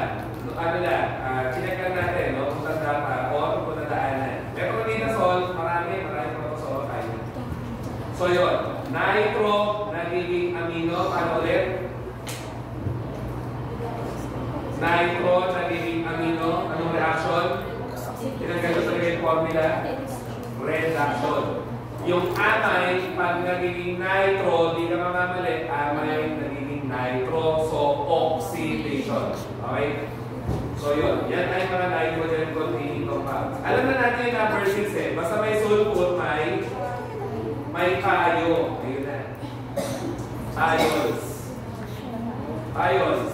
Synonym, mercaptans. Mercaptans. Tapos, general structural formula ay ganun na. So, mukha nga silang alcohol, pinalitan mo lang yung O ng S. Diba? Kaya nga, thiol, para tunog alcohol. Okay, sir, bakit po mercaptan? Kasi nga, sulfur can capture mercury. Literal. Nagra-react siya sa mercury. Natry nyo na mabasagan ng thermometer. Ha? Ano? Paano yung nilinis? Wala, inayaan namin sa lababo. Hindi namin mapunasan eh. Tama? Hindi mo siya mapupunasan, gumugulong eh. O, lagyan mo ng sulfur kasi para mahuli mo. Kaya nga mercaptan. Okay? Tapos sabi na, hindi ko nila lahat. Recorded pa man din. Baka maka-flag at code na naman dito sa ibang review center. Read talk lang. Marami kasi review center teachers at sasabihin sa iyo, hindi naman mahalaga yan. Hindi naman mahalaga. Pero anong meron sa Toxi at Norbe? Sino ang unang antidote sa heavy metal poisoning? Toxi. Sige, talagang ganda nung ako. Si Bal. Sino si Bal? Wala. Ano sa yung may jowa na Bal? Si British anti-Lewis-ite. Ang unang-unang antidote sa Lewis-ite metal. Ano yung Lewis-ite metal? Arsenic. Sige, saka na lang. Ano synonym ng Bal sa toxic? Dimercaprol. Kasi nga may propanol yan. At ano pa kaya? O, yun may propanol. So, propyl alcohol. Ano ba meron? Ayun o, dalawang mercato. Dalawang tayon. Kaya ko na-emphasize, yung mga sobrang laging tinatanong ngayon sa toxic na magagaling na antidote sa heavy metal poisoning, usually lead, arsenic, mercury, ay ano ang mga pangalan? Dimercaptosuccinic acid. Ano generic name yan sa Pilipinas? Succimer. And let's stick with that. Siya pinaka-common talaga. Succimer. Okay? Sige, isingin ko na yung isa. Sorry na.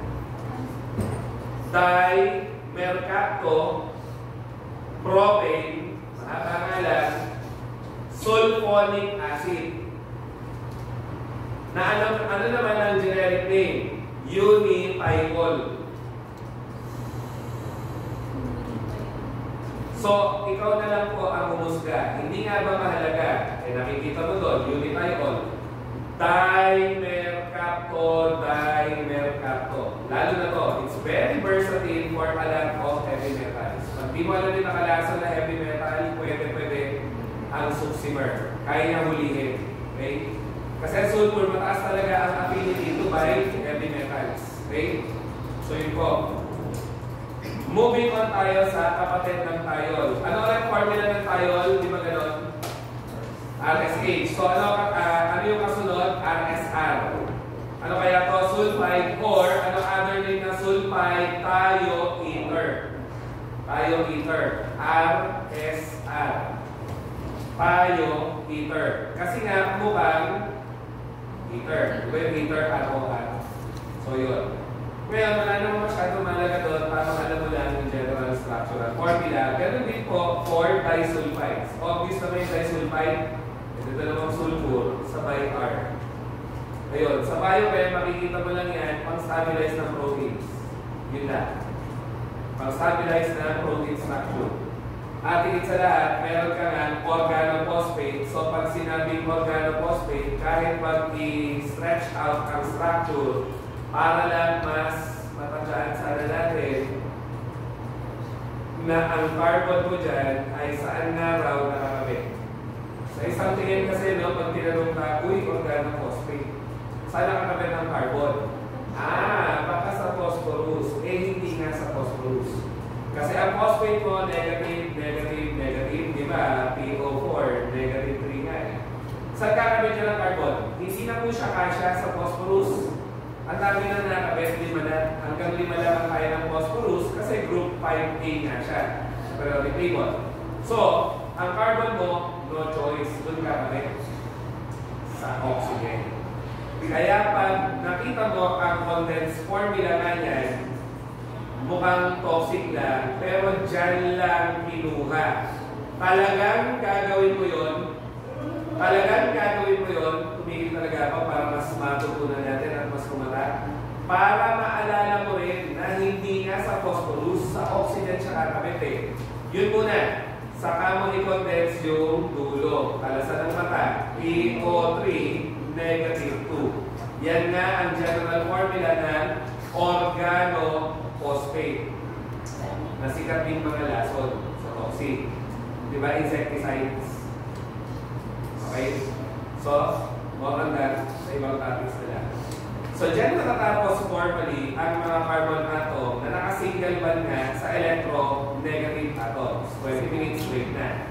So, ito tayo. Sa may mga carbon double bond O, ano ang tawag nga sa buong grupo? Dapat alam, carbonyl group. Carbonyl group. Okay? Carbonyl group. So, ano ang tawag sa carbon? Kahit kung isulat, carbonyl, carbon. Ano ang tawag sa oxygen? Ganun din, carbonyl, oxygen. Ba't ko kailangan i-label yun? Kasi nga may iba dyan, may extra oxygen. At ang tinatawag mo sa extra oxygen na naka-single bond ay carboxyl oxygen. So, may mga carbonyl groups ka. Yun yung sinasabi niya po eh. Carbon na naka-double bond sa oxygen. Yun yun, carbonyl group. At yan nga, ang pinakamahalagang functional group sa pharma, sa bioscience, sa medicine, etc. Ang daming biomolecules kasi meron yan. Mga gamot, meron din. Okay? Ulit, yung buong CO na naka-double bond, carbonyl group. Kaya po yung carbon na nandun, carbonyl carbon, yung oxygen na nandun, carbonyl oxygen. Sinasabi ko lang, may nakahiwalay na oxygen, ang tawag mo, carboxyl oxygen. Simulan natin sa maliliit na mga carbonyl containing aldehyde keto. Sila ay maliliit. Ano nga ang general formula ng aldehyde? R, C double bond O, H. Pinababa ko lang para hindi sumabit sa title ng ating slide. Okay? So yun. Pag keto naman, ano lang? R, C double bond O, R. Ngayon, syempre, ang board examiner, mas gusto Microsoft Word kita-type. Kasi ang hirap mag-type nila, di ba? So, anong gagawin? Yung condensed form pa nila. Kaya dapat masanay. Paano pino-condense ang RCOH ng aldehyde? RCOH din ba? Hindi pwede. RCHO. H muna. Bakit? Kaya, tingin nyo. Hindi ka nga pwedeng mag-RCOH. Hindi pwede. Bakit? Magmumukhang alcohol. Iba ang alcohol eh. Tama? Walang carbonyl. Kaya archo. At oo siya ang forever and ever and ever na tinatanong na general formula. Kasi maraming ang namamali doon sa archo. Ang napipili madalas RCOH. Hindi nga pwede. Alcohol yun. So yung ketone, wala kang problema, RCOR. Ganun lang. So RCOR, ano ulit? Ketone. Ketone, sabi mo ay patabi ko yan, ano to? Kamukha, di ba? Kaya pagkagaya kita ng bobo sa pen, malilito ka. Ano to? Ether. Ether. Ether. Ito, ketone. Di ba? So yun. Mamaya may isa pang hawig nila halos. So, mas maliit ang aldehyde. Lagi. Bakit? Eh, kasi may hydrogen sa dulo. Si ketone, may carbon chain pa eh. Ano ba ang mapapansin? Sana. Okay, gets na. Sana na. Pag aldehyde, laging nasa dulong-dulo ang carbonyl. Obligado ka dulong-dulo ng structure. Kasi H na yung katabi. Wala ng carbon. Kumbaga. Si ketone, ang carbonyl na laging nasa gitna. Lagi. Okay? At ang aldehyde mo nga bale, yung R ay pwede ko ba gawin H? Yung R, pwede ko ba gawin H din? Pwede, kasi may carbon pa rin, organic pa rin. At yan na nga ang smallest na aldehyde. Pag di ka sanay, malilito ka nga. I get it, no? Pero kung madalas mo siya makikita, you will get the pattern. Ang pinakamaliit na aldehyde, isa lang ang carbon. At sikat na yan, nalasod. Ano? Ito pa ha. HCOH is the smallest aldehyde. Wala pang pangalan. Pwede mo siyang makita sa CH2O. Kasi iba pa, di ba carbohydrate na yun? Oo nga, tama. General formula ng carbohydrate. Pero, yan ay, ito rin. Tama? CH2O. Ano pa pwede mo makita? H-CHO. Saan kinuha? E dito. Yun eh. Kaya nagiging mahirap yung orchid. Hindi kasi tayo sinanay sa interchangeable formulas. Kaya palasan ng mata ang laban. Again, Sa aldehyde, kaya ako po ginanon. Yung R, pwede ko gawin H. Pwede. Kasi may carbon pa rin. At yan na nga ay aldehyde ng isang carbon. Ano ulit ang name ng isang carbon? Na alkane muna? Alkane. Ano yung prefix pag isang carbon? Methane. Kaso methane pa ba to? Eh ang methane sa H4? Hindi na. So ano dapat? Tanggalin ang E, tapusin mo ng al. Kasi aldehyde. Methanal. Yan yun. Na ano ang common name sa toxic?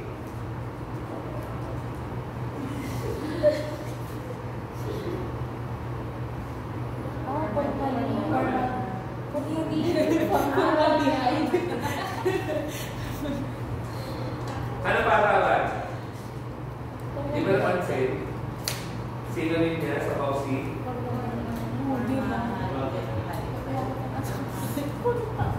Ano lesson pa dyan? Kaya ako may napitalize. Basta nakakarinig ka ng form sa common name. Common name kasi yan. Ito yan na. Basta nakakarinig ka ng mga alkane name, systematic name. Tapos nakikita mo yung functional group sa dulo, systematic name. Systematic name yan. Pag di mo na nakikita si met, et, prop, etc., common name na yun. At every time magko-common name ka na may isa kang carbon na may carbonyl, asahan mo na si form.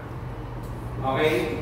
Kaya nga, formaldehyde, formalin yan. Kaya nga, ang tawag mo dito ay ano? Practice lang. Ano yung COOH? Laging acid. Ano pangalan? Na nasa toxic eh. Ito formic acid. Basta form, may carbonyl ka at isang carbon lang siya. Yun yung pinakatatandaan.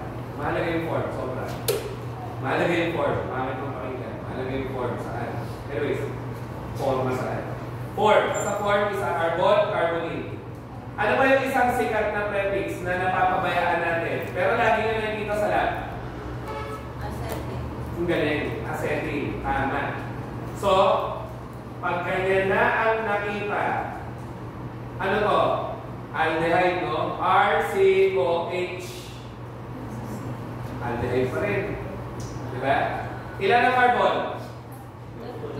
Pag sinara natin yung utak natin na ang hirap, doon matatapos ang laban. Hindi nga.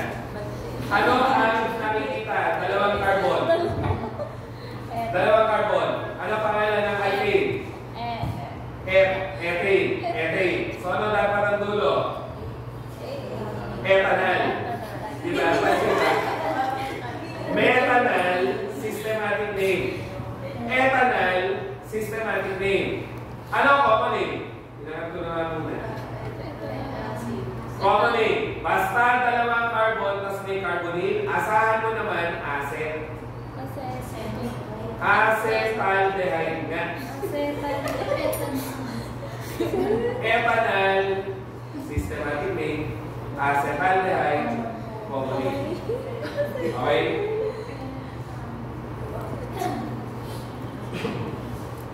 O paano kapag ginanyan ko siya, OH, application?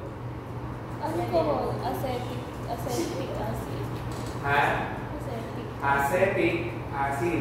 Nasa last na, yung maasim. Sa'yo, di ba? So, hint mo yun na, okay, pag-acid, dalawa carbon. Pero carbonyl yung isa. Pag form, isang carbonyl lagi. So, smallest aldehyde yung formaldehyde mo, or formalin, or methanal. Second smallest aldehyde mo, si acetaldehyde, or ethanal. Okay? Sige na. Next, ketone, okay na tayo dito. Ketone. Okay na tayo sa general formula, no? Ketone. O, nire-write ko lang po.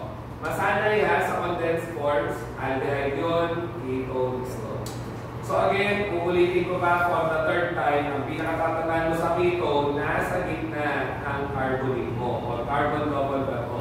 So obligado ka, carbon yun. Kaya pag tinanong ano ang smallest ketone, Smallest ketone. Obligado ko eh, na carbon ko. Anong pinaka-konti na carbon? Pwede isa. Anong pinaka-konti na carbon? Pwede isa na. O, dilagyan mo ng carbon yung sa gitna, ayos na. And it has to be clear na yan ay parehas nito, CH3CO, CH3. Anong pangalan? Acetic acid.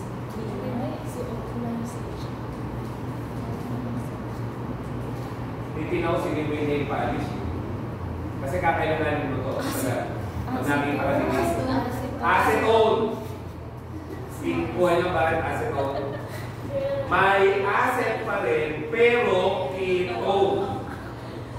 Acid, dalawa carbon, may carbonate. Ang advantage nyo, binabagalan natin ang todo kasi alam mo hindi nyo na-pick up. Sa review center, napakabilis yan, half day lang ang work care. Half day lang ang work care. Hindi nga. Ako nag 2 days. Kasi gusto ko na, yun, ayaw mong gamit-gamitan sa maraming bagay. So, acid, ha? Acid. Kasi dalawa carbon, may carbonate. Pero ketone, acetone. Yun lang. Ano systematic name? Pag systematic name, kailangan mo yung bilang ng carbon. And I'm doing this gesture kasi sa lagay na yan, siya na talaga smallest. Tama? Hindi ka kaya yung aldehyde eh. Pwede mong gawin isa lang. Pwede. Pero ketone hindi pwede kasi obligado ka mag-carbon. Diba? At ang pinakamaliit na carbon, isa na. So, ang smallest ketone, automatic 3 carbon. So, ano nga ang kanyang systematic name? 1, 2, 3. Asahan mo na propane. Eh, kaso hindi nga siya alkane. Ano na nga siya? Ketone. Kaya propanol. Okay? And, i-connect natin padahan-dahan. Saan nga common nakikita aldehyde at ketone sa biomolecules? Parehas na makikita sa carbohydrates. Si glucose nga ay aldose, di ba? Si fructose nga ay ketose. Kasi yun ang functional group na meron sila. Si glucose may aldehyde, si fructose ay may ketone. Okay? Sino nga ang oldest organic compound sa balat ng lupa? Sila yung unang-unang na-discover. Kaya tuloy, ang dami sa kanila may common name nga, carboxylic acid. So, sila nga ang una nating makikitaan ng carboxyl oxygen. Nakailang ulit ako kanina, di ba, sa drawing. Basta may COOH acid. At opo, pwede mo rin yan makita na nakatype sa Microsoft Word ng ganon. Siyempre, madali yun. Madali i-type sa Microsoft Word. Minsan naman, sisipagin ng konti, mag-click ka sa subscript. So, it means the same thing. Yun yun, carboxylic acid. And again, oldest or first ever discovered kasi sila na mga organic compounds. Pinakamatanda na organic compound, carboxylic acid. Tapos, sa biochem nga, saan mo sila madalas nakikita? Sa fatty acid. Pag sinabing fatty acid ba, taba na? Hindi pa.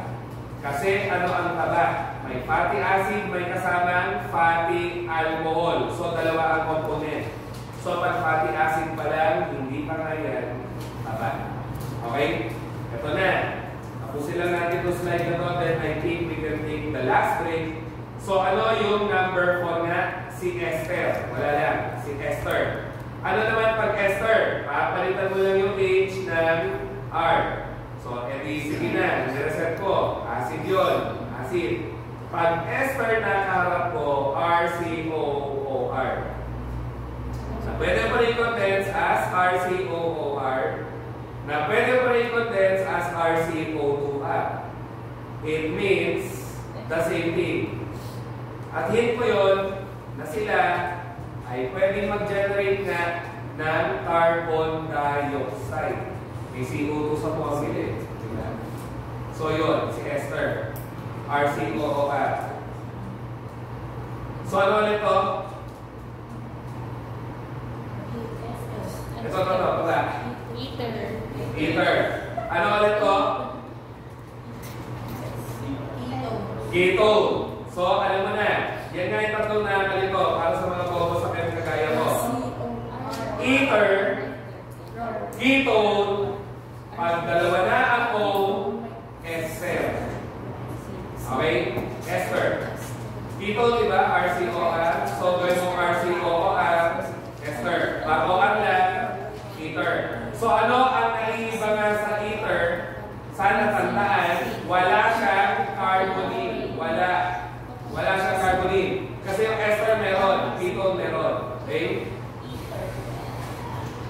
Yan, maraming litong-litong nga dyan. Sa ether, ketone, ester. So having said that, ano ang formula ng ester ulit? RCOOR. Sige. Ano ang formula ng acid? RCOOH. Ano ang formula ng alcohol? ROH. Binaliktad ko lang. Kasi yan nga ang mga kailangan mo para makabuo ka ng ester. Laging tinatanong. Acid at saka alcohol. Ano nga sabi ko kanina? Ang carboxylic acid ay RCOH. At common mo nga yan makikita sa fatty acids. Okay? Sabi ko nga, hindi pa yan taba. Paano gagawin taba ang fatty acid? Sasamahan mo pa ng fatty alcohol. Ibig sabihin, ang mga esters mo nga ang makikita mo sa katabaan. Both solid and liquid. Pag liquid na lipid, ano yun? Mantika, fixed oil. Diba? Pag solid na lipid, ano yun? Fat. So, paano nagiging ester ang dalawa? Tatanggalan mo nga ng OH yun, tatanggalan mo ng H yun, okay. Nawala ng OH, nawala ng H, ano tinanggal mo? Tubig. Tubig. Anong reaction na yan? Pag removal of water, lagi dehydration. Di ba pag natuyo ang karat, dehydrated ka? At kung matalas ang mata na naman, nawala nga ang OH dito, nawala nga ang H doon, pwede mo na silang pagsamahin together, oo nga no, ester na. Okay? Palasan ng mata, makikita mo ang mga bagay-bagay, mas madali mauunawaan kung inuunawa mo ang structure. Hindi nga pa na marami, sir, walang structure na sa words. Good news nga ba yun? Walang structure, pero ikikwento sa'yo in sentences. O kunyari, meron 6-member din daw, may isang oxygen, may double bond sa position 3. Guess mo ba kagad kung sino yun? Hindi nga gaya dati, kaharap ko na yung structure. Ngayon, magbibigay ng sentences, mag-isip ka ano yung tinutukoy ko. Mahirap, di ba? Wala lang. Anyways, kanya-kanya. Sige lang.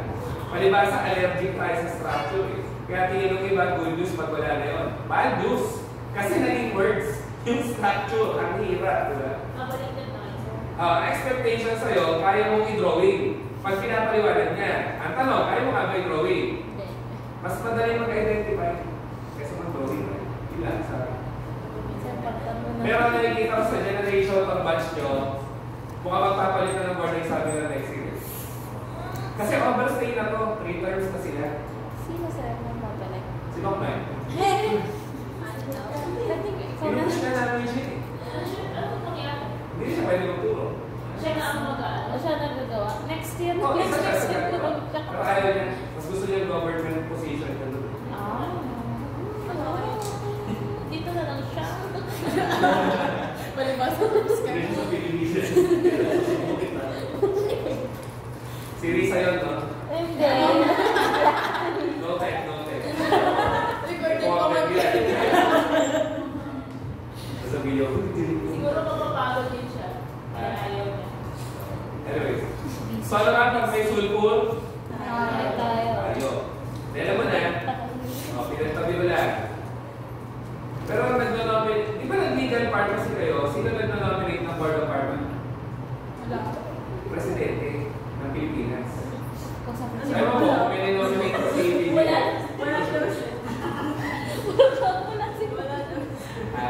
Wala si Wala si So, pinagtabi ko na, may oxygen, may sulfur. So, pwede mo nga i-condense ganun. Tayo ester. Tama na ganun formula. Hindi mo masyadong gagawin pa rin sa ibang sabi. And then, sino nga yung halos kapatid ng ester? No? At nakikita rin sa biomolecules. Again, nasa biomolecules to eh. Saan ulit? Carbohydrates. Ito, biomolecules din. Saan nakikita? Fatty acid. Ester, saan nakikita? Biomolecule pa rin. Lipid. Fats, fixed oils. Yung 6 kasi amide. Ang amide nga, bale, RCONH2. Ang hint mo doon may am. Kanina, amide, di ba? Nakakakita ka ng NH2. So alam mo na, pag amide, may carbonyl. At pwede mo pa rin i-condense as RCONH2 at makikita mo nga yan sa mga proteins. Ayan na. Which explains why ang mga teacher natin, pag ina-abbreviate ang proteins, CHON. Kasi meron nga ang mga elements na yon sa mga protina. Minsan may sulfur pa, kaya CHONs. Diba? So, protein ay common naman makikitaan ng amide. So, yun. 4:31 na, sakto lang. Post muna natin sa slide na yan. Break. Balik tayo pa yun. Pero ba hindi ba ba? Ayun, mag-break. Diretso ko. Ha? Mamaya. Pagkatapos lahat ng function ito. Naging pakalikay siya. Tapos lahat ng function ito. Kaya kasi kaka-exam nila, isip ko isang quiz lang. Yeah. Diba?